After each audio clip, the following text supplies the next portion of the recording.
Hi guys! Today we are making a whole assortment of DIY treats for a dessert candy table with this adorable Twinkle Twinkle Little Star theme. There's rose gold chocolate dipped apples, Ombre Chocolate Pretzel Rods, as well as cake pops, Marshmallow Kebabs, and Cupcakes. They are a sweet way to celebrate the baby girl that's on the way, so be sure to keep on watching! We are starting off with these beautiful rose gold chocolate covered apples. First, I achieved this pink color for the base by combining dark and light pink chocolate candy melts along with some white and a few drops of Color Mill oil-based coloring in the shade blush. And all we are going to do is insert the candy apple sticks into your apples that have been washed and dried. I prefer to remove the stems so they don't get in the way, and hammer them down into the center of the core. Afterwards, I also wipe around that area to remove any juice.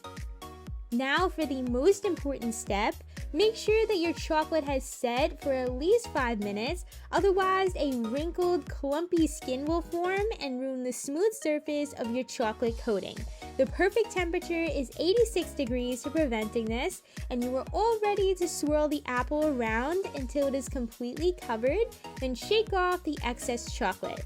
The key is to have the chocolate at the right temperature and to angle your dipping container for a nice even coat. These deep glass measuring cups get a lot of hot spots from being in the microwave. I can't stress enough to stir, stir, stir. And guys, I know a lot of you are new to watching my channel, so make sure you join the party and subscribe for new videos every week. I don't know about you, but I can't wait to finish these off with a rose gold luster dust. For best results, I use a large duster brush similar to a kabuki brush and apply by packing onto the apple that has been completely dried. The best part is that you don't have to add any liquid to make it into an edible paint.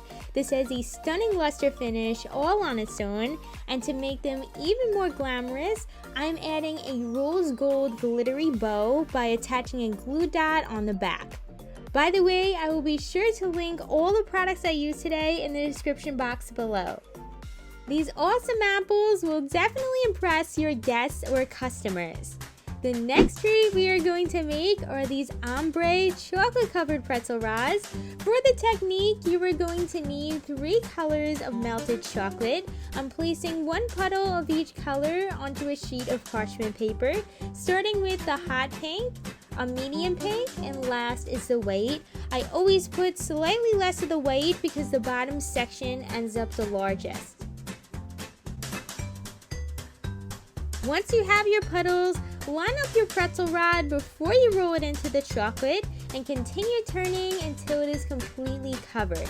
After rolling a few of your pretzels, more chocolate is needed, so you can start over with fresh puddles, but you can save and remelt whatever is on the parchment paper once it is cooled, and separate by cutting with a knife.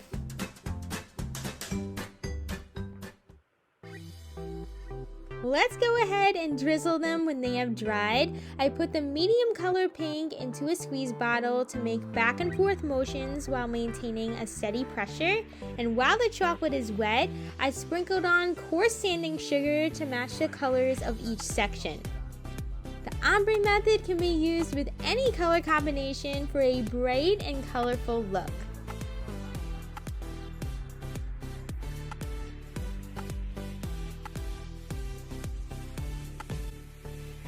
Treat number 3 is going to be these fabulous cake pops. If you are familiar with my method, I prepare them a bit differently, but it makes 36 cake pops for 1 box of cake mix, and it's so much easier yet tastes better too.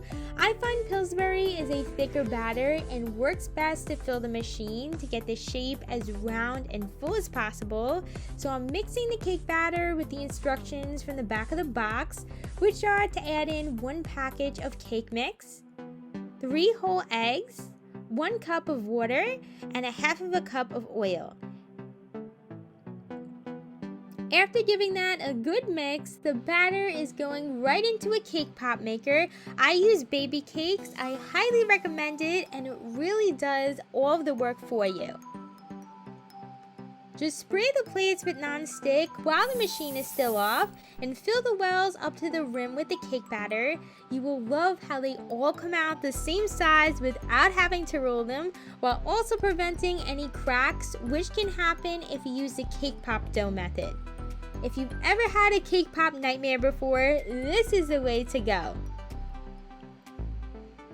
Now that the machine is filled, plug it in and cook for just 4 minutes, and we have 12 delicious cake pops all ready to go. When removing them from the machine, it doesn't matter if you overfilled some of them, because it is much better to overfill than underfill. And anyways, you could trim off the excess scraps with some kitchen shears after they have cooled off. I just love how fluffy and perfect these come out every time. With the remaining batter, you can make 2 more batches of these for a total of 36. And after we have all of them done, it is time to dip and decorate. The part that is most challenging for a lot of bakers out there is attaching the cake to the sticks, and it's not fun having them fall in when we are dipping, right? You can avoid that by taking your lollipop stick and dipping them into a small amount of melted chocolate, just enough so that it doesn't run down your stick, and tap off the excess, then push into the center as far as it goes without going through the other side to firmly anchor the sticks in place. I wait around 15 minutes for that to set before dipping them into a mug while keeping it angled to cover the pop completely, and gently wiggle the chocolate off. For a simple and cute design, I sprinkle a combination of coarse sanding sugar in white, rose gold, and classic gold while the chocolate is still wet. And my other tips are to avoid zipping straight so that the chocolate doesn't vacuum the cake inside and break the seal between the cake and the stick. So remember to always dip on an angle.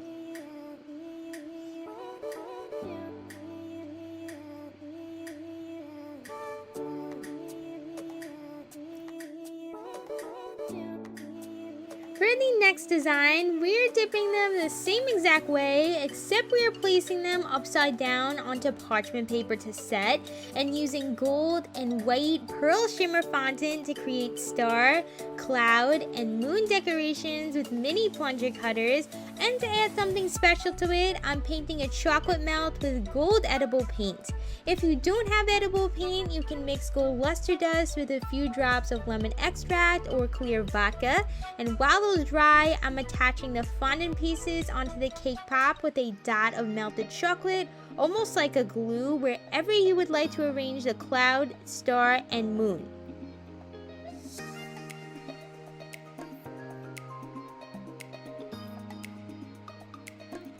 I also applied some melted chocolate onto the gold disc we just painted. You could be more generous with the chocolate for this part to ensure the cake pop doesn't fall off the stick. Of course, everything looks even more amazing with edible gold paint. I brushed it on the moon and star, or you could leave them plain since a gold shimmer fondant is great on its own as well.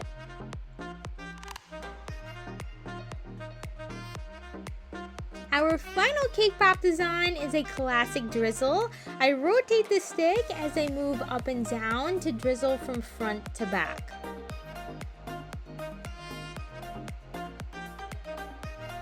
Another fun and sweet treat that I'll be showing you are these marshmallow kebabs that are super easy to put together.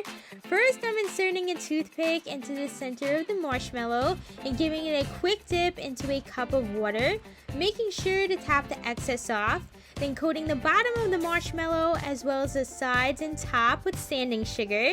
You can use any color of your choice, but I say Team Coarse Sanding Sugar wins over Fine Sanding Sugar if you have access to the coarse sugar, because the shimmer pops a lot more and the taste has a sweeter crunch to it.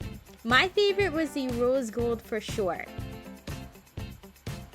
After your marshmallows have set overnight, I'm sliding them onto 8-inch lollipop sticks. I alternated between the 3 colors and completed the look with a bow by attaching a glue dot and my choice of ribbon.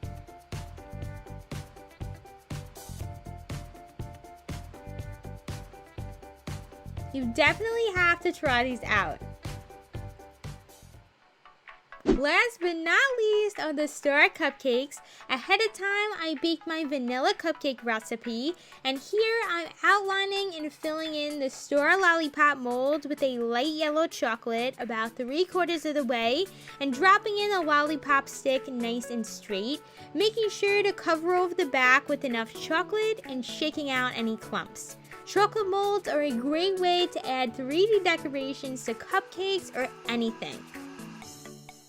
I froze them for 15 minutes before popping them out of the mold and brushed on a gold luster dust.